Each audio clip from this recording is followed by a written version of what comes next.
E aí, pessoal, tudo bem com vocês? No vídeo de hoje eu vou falar um pouco sobre os indicadores que eu uso para fazer a análise das ações quando eu quero comprar. Quais são as métricas, qual é o direcionamento que eu uso, que qualquer pessoa pode usar, qualquer pessoa pode ir lá consultar e saber avaliar esses indicadores para investir da forma correta. Então, desde já eu te peço, se inscreve no canal, ativa o sininho, deixa o like e vamos pro vídeo.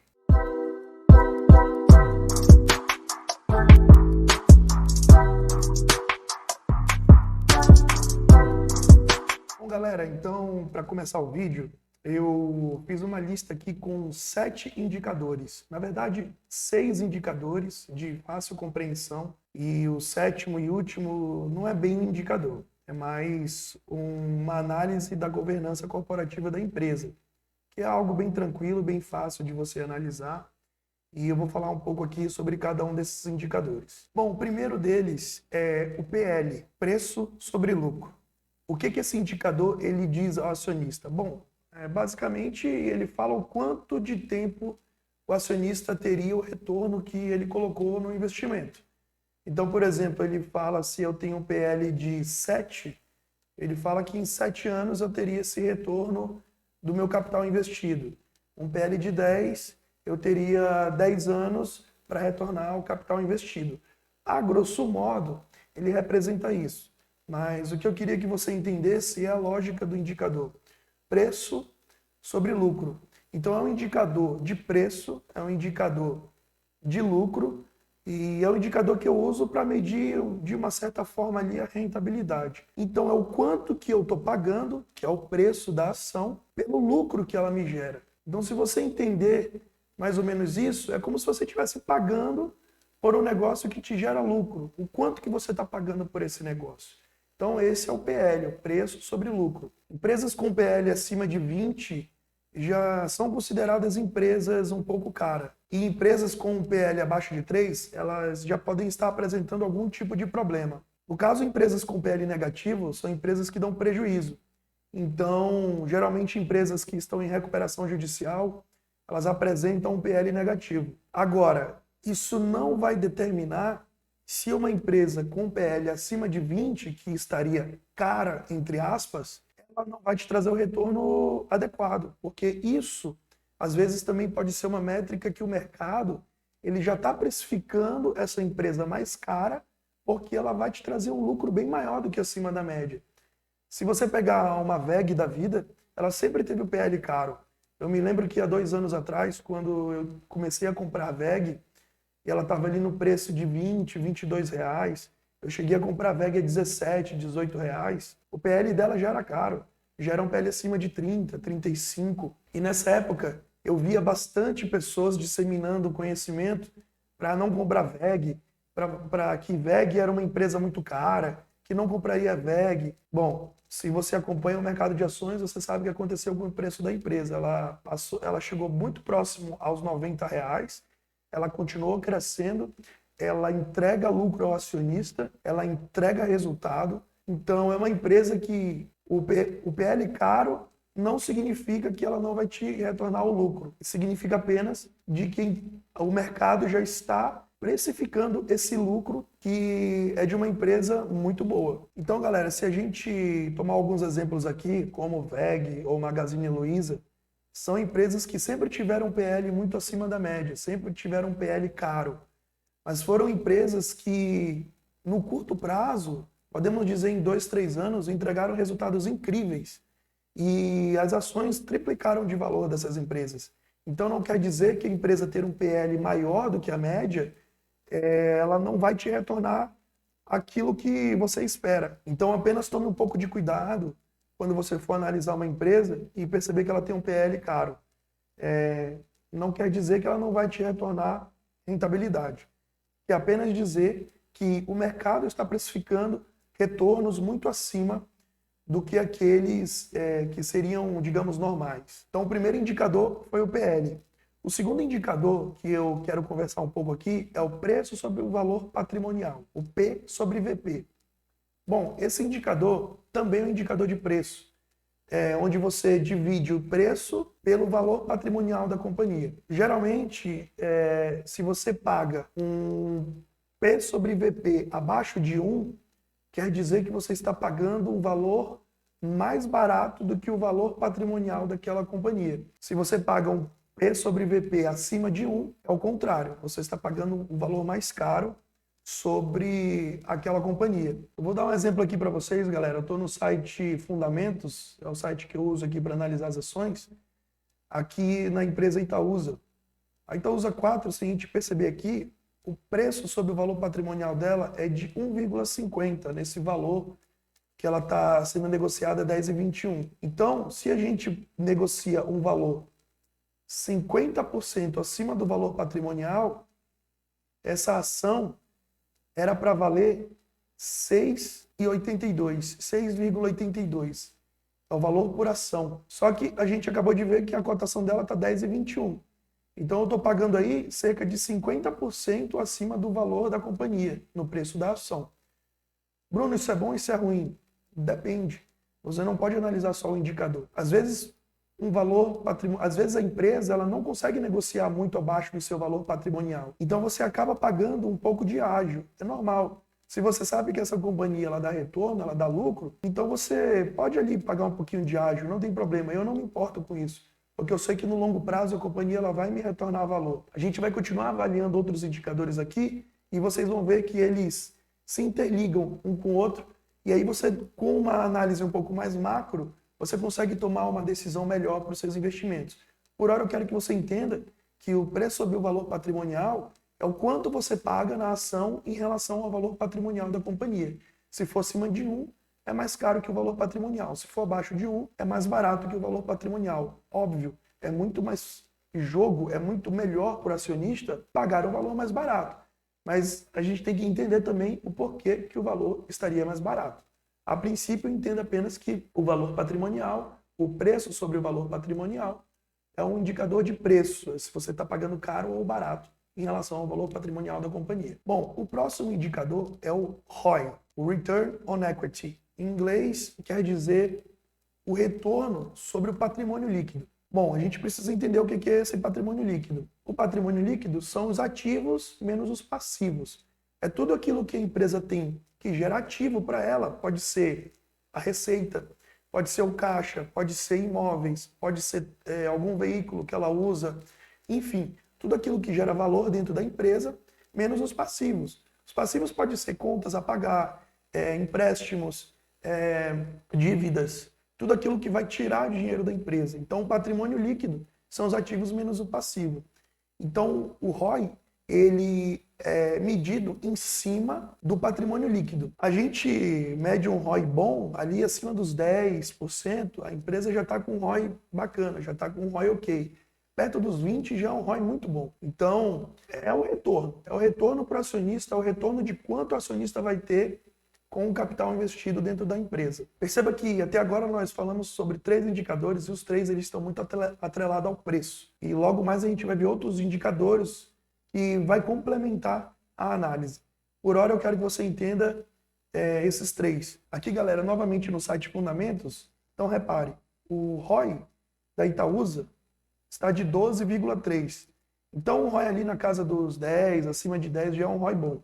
Há 1 ano, 2 anos atrás, esse ROI da Itaúsa era bem maior, era perto dos 20, era 17, 18. Essa queda do ROI, ele se deu ao fato pela crise que nós estamos passando. Existe uma redução no lucro, né? A gente sabe que Itaúsa é praticamente Itaú, então teve uma redução no lucro do Itaú no ano de 2020, então o retorno que ele está gerando para o acionista é menor. É natural que a gente tenha um ROI menor, porém a gente ainda percebe um ROI acima de 10. Então o ROI está ok, a companhia continua dando retorno, tá padrão, tá tranquilo. Então a companhia continua sendo uma companhia boa. Quarto indicador, galera. Então agora o quarto indicador é o dividend yield.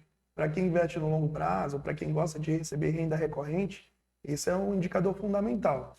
A gente precisa entender também que esse indicador é um indicador que você deve analisar se a empresa ela gera lucro. Se a empresa gera lucro e ela distribui parte do lucro como dividendos, tá ok.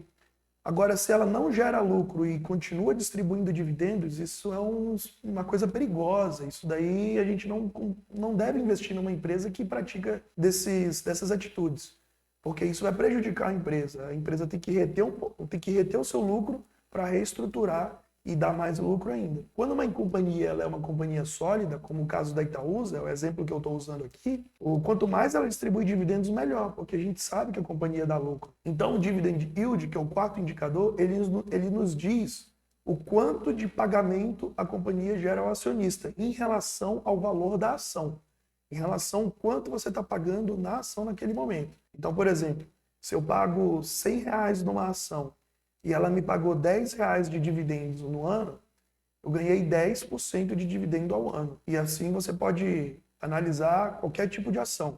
No caso da Itaúsa, veja só aqui quanto que ela está pagando de dividendos. Aqui a Itaúsa está pagando, ó, na cotação de 10,21, ela está pagando 2,5. Percebe que é um dividend yield até baixo, né? Comparando a Itaúsa, que sempre foi uma pagadora de dividendos aí recorrentes. Mas por que houve essa baixa? Justamente pela crise. Eles reteram capital, eles reteram lucro e agora eles distribuíram menos lucro no último ano do que usualmente eles fazem. Provavelmente nesse ano de 2021, com a economia voltando, esse dividend yield vai aumentar. Então, se você pegou a ação num preço ali abaixo de 10, 9, 8 durante a crise, com certeza você vai receber um dividend yield aí de 4, 5%, 6%. Mas isso seria um assunto para um outro vídeo. O que eu quero que você entenda é que o dividend yield é o quanto que você recebe de dividendos em relação à cotação da ação no momento. Agora nós vamos por um indicador margem líquida. O quinto indicador é a margem líquida. Por que eu gosto de analisar a margem líquida? Porque a margem líquida é tudo aquilo que sobrou do lucro e a gente transformou em margem. Então eu tenho as receitas, eu tenho a entrada de capital e aí eu tenho os pagamentos que a empresa tem que fazer, como dívidas ou salário de funcionários. Dessa receita sobrou um certo lucro e aí desse lucro eu vejo qual é a margem que me gerou nesse período. Então empresas com margem pequena, ali você tem que analisar um pouco mais a fundo a empresa. Geralmente existem setores de margem pequena. Eu posso te dar aqui um exemplo, o setor de drogarias. É um setor que tem uma margem pequena, mas é um setor resiliente. Se você pegar a Raia Drogasil, é uma companhia que sempre gerou lucro, mas tem uma margem ali em média de 4%, 5% ao ano. Então, você percebe que é uma margem pequena, uma margem tênue, mas é uma companhia que sempre dá lucro, permanece com aquela margem. É uma companhia que sabe gerir, sabe ser uma companhia que traz lucratividade, mesmo com uma margem pequena. Então, quanto maior essa margem, melhor para o acionista. E aí, galera, falando ainda de um pouco de margem, eu tenho que comentar o seguinte: quando você for analisar empresas, não adianta você pegar uma empresa de saúde e pegar um banco e querer analisar a margem dessas empresas. Vai dar uma distorção muito grande. Você tem que analisar empresas do mesmo setor. Então, quando você for analisar a margem líquida de uma empresa, avalie bancos com bancos, elétricas com elétricas, setor de saúde com setor de saúde. Deixe as empresas dentro do mesmo setor para você ter uma noção se aquela empresa ela tem uma margem melhor ou pior do que a outra. A gente pode perceber aqui que eu vou mostrar agora para vocês que a Itaúsa ela tem uma margem absurda de alta. Então eu queria mostrar para vocês aqui a margem da Itaúsa, a margem líquida da Itaúsa, 124,9%. Uma margem altíssima. Então a gente sabe que o que entra de receita, que o que entra de lucro, a maior parte fica de caixa, fica de lucro para a empresa, ou seja, a margem dela é muito alta. Então é uma empresa extremamente lucrativa. Agora nós vamos para o sexto indicador aqui que eu analiso, que eu geralmente analiso quando eu quero investir numa empresa, que é a dívida bruta sobre o patrimônio líquido. Agora a gente vai falar um pouquinho de dívida, para você entender que também é importante você ver a dívida das empresas. As dívidas, elas são boas, sim. Uma empresa ela precisa se financiar, ela precisa de capital para ela expandir o negócio dela. Então, por muitas vezes, ela adquire algumas dívidas. E com o dinheiro dessa dívida, às vezes ela paga um juros muito baixo para uma rentabilidade muito maior que ela vai ter. Então, ela se financia pegando algumas dívidas que ela sabe que ela vai conseguir pagar ao longo dos anos, ao longo do tempo, para gerar um retorno muito maior naquele tempo. Então, a gente tem que avaliar se esse indicador, a dívida bruta sobre o patrimônio líquido, ele está condizente com o retorno que a empresa ela propõe para o acionista. Na verdade, a gente pode já mensurar aqui que uma empresa com a dívida bruta sobre o patrimônio líquido abaixo de 50% está ok. Porque eu sei que todo o patrimônio líquido, metade do patrimônio líquido já pagaria a dívida dessa empresa. Então, se eu tenho essa métrica ali para mensurar mais ou menos, eu sei que essa empresa tem uma dívida controlada. Então é tranquilo eu investir. Vou mostrar para vocês aqui no site. Se a gente perceber a dívida bruta, a dívida sobre o patrimônio líquido, 0,10. Então, se a Itaúsa pegar todos os ativos dela, tudo aquilo que ela tem de patrimônio líquido e vender, ela com 10% só do valor, ela paga a dívida. Então a gente sabe que é uma empresa que tem dívida, mas é extremamente controlada, é uma dívida extremamente baixa. Então é muito tranquilo investir nessa empresa. Eu sei que ela não vai ter problemas com dívidas, pelo menos por um bom tempo ela não vai ter problemas com dívidas se ela manter essa relação. A gente pode ver aqui embaixo a dívida bruta, ó, de 5 bilhões e 700 milhões. Mas a gente vê logo embaixo o patrimônio dela, ou seja, 57 bilhões. Ela tem mais de 10 vezes a dívida dela em patrimônio líquido. Então é uma empresa extremamente tranquila, extremamente controlada com suas dívidas. É uma empresa que eu me sinto extremamente confortável de investir. E agora o sétimo e último indicador, que não é bem um indicador, a gente vai ver um pouco da governança da empresa, para a gente entender o que significa você avaliar a governança da empresa. Não é nem um bicho de 7 cabeças, você precisa entender apenas algumas métricas, e eu vou explicar aqui rapidinho para a gente finalizar o vídeo. Bom, galera, aqui eu estou no site Fundamentei, o site do Eduardo Cavalcante, e aí eu coloquei um outro exemplo, né, para a gente fugir um pouquinho ali de Itaúsa, Vale 3. Eu peguei a empresa Vale 3, eu coloquei aqui, e o que a gente analisa quando a gente analisa a governança da empresa? A gente analisa alguns parâmetros, tá? O segmento de listagem é um novo mercado. Então, o que acontece? Quando a empresa está no novo mercado, é o segmento de listagem de maior reputação dentro da nossa bolsa. Você tem que apresentar várias auditorias, você tem que se enquadrar dentro de várias normas que a bolsa pede, que a bolsa pede que a empresa esteja. Então, assim, os relatórios tem que estar tudo em dia, as notas contábeis, bem regulamentado. Então, nós temos o nível 1, nível 2 e o nível novo mercado. Esse nível de novo mercado é o maior nível dentro da nossa bolsa de valores. Então, se a empresa está dentro do novo mercado, é um bom indicativo. Não que outras empresas que não estejam no novo mercado não sejam empresas boas. A Itaúsa mesmo, ela é nível 1 e ela é uma empresa boa. Então, assim, você deve analisar como um todo, tá? O que eu estou querendo te passar aqui é como a gente analisa a governança dessas companhias, o nível de listagem dessas companhias. Então, a Vale 3 aqui, o segmento de listagem do novo mercado. A gente tem aqui o Free Float. O que é o Free Float? O Free Float é o quanto das ações da companhia estão dispostas para serem negociadas por pessoas comuns, como nós, investidores, pequenos investidores. Então, a gente tem aqui, ó, 61% das ações da Vale, elas estão dispostas aí na Bolsa de Valores para serem negociadas.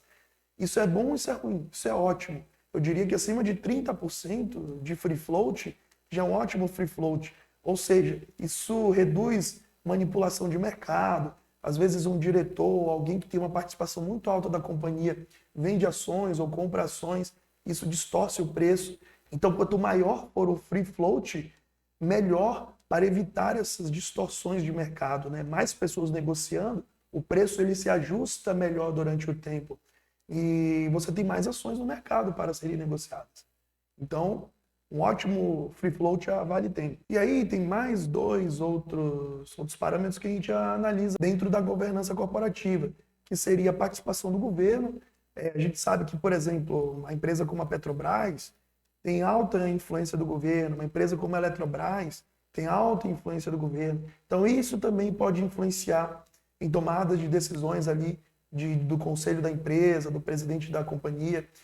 E isso pode ser sim um critério ou não para você avaliar quando você decide comprar uma ação.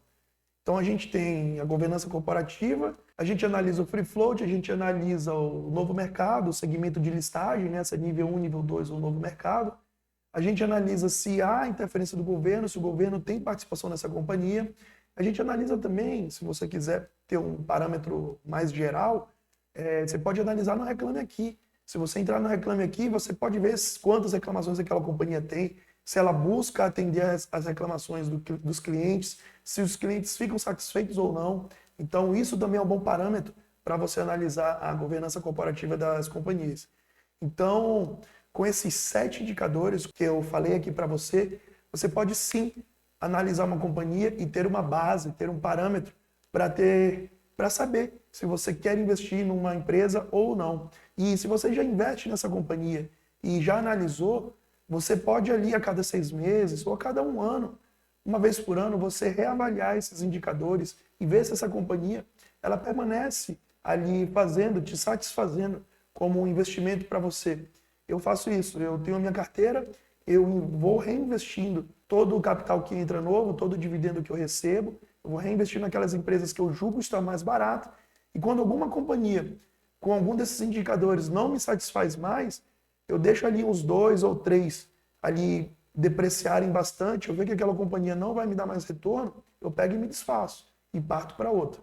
Então é assim que o investidor ele deve agir, analisando com cuidado cada um e tendo a real clareza de que uma ação ela pode estar no momento bom ou no momento ruim para você investir. E não tem problema nenhum. É só se você analisou e viu que está bom, você investe. Se você analisou e viu que está ruim, ou você não investe, ou se você tem aquela companhia, você vende. Se você fizer isso ao longo do tempo, você sempre vai estar com companhias boas, com ações boas na sua carteira, te dando retorno, te pagando dividendo e garantido que você não vai entrar em roubada. Garantindo que aquela companhia sempre vai ter as dívidas em dias e trazendo retorno cada vez mais para a sua carteira de investimentos. Então eu espero que você tenha gostado do vídeo, eu espero que eu tenha te ajudado, eu espero que você continue evoluindo nos seus investimentos e clica aqui, dá um like para mim, se inscreve no canal, ativa o sininho e eu quero te agradecer. Fica com Deus e até o próximo vídeo. Tchau, tchau.